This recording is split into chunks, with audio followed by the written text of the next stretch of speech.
anigoo Axmed Maxamed Faarax oo ku dhashtay magaalada Muqdisho gaar ahaan degmada Xamarweyne. waxaan ka shaqeystaa shaqada la yiraahdo tarashka. qof walbana wuu aqaanaa tarashka.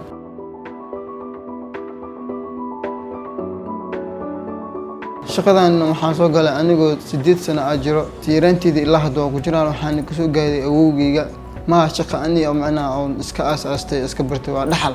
shaqadan waxa weeye baati aan u tarashno carwooyinka Muqdisho iyo safar dhar la qaadayo dibadda la geenayo waa baatiyaal iyo liishooyin iyo kariso saasacato iyo carwooyin rukun aan leenahay oo shaqeynaa anaga ma aha in kaliya carwo kaliya aan shaqeyno dadka noo keensadaan oo cusubina shaqada alxamdulillah dhammaan Xamarweyne dhan waxaan ku leenahay macaamiil ilaa carwooyinka ay ku yaalaan hotel Al-Hindi gaar ahaan degmada Xamarweyne.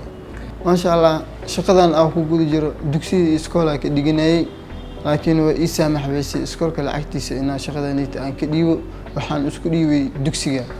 ما شاء الله وأنا كل ما است دكسية لوجر شقدان يتيو إسكول مسكين يسو إن اللي جدي بالعكت ماشي كصباح لنا إسكولا كديبتي مرمر كخار وإستاجيسا عروين كانوا شقينينو ayaa dharkii ka baaqanayo oo dibadda lagu soo dhiibi jiray anagana sidaas darteed shaqadii ay naga baaqatay farsamooyin kale oo Ilaahay gacmiina baray waxaan ka aadaa sharqaan oo nolosheeda ku sii mareynayo ilaa shaqadeeda Ilaahay iga furo ma sha Allah shaqadan maanta aan ku jiro waxaan rajaynayaa inaan Ilaahay reer u gaarsiiyo sida shaqada aan ku jiro hadda aan ugu bixin oo Ilaahay darajo weyn ay u gaarsiiyo oo sidan maanta ani u shaqeynayo beri ka maalin oo liigu shaqeeyo aan بدروني أكن أخذ شغله.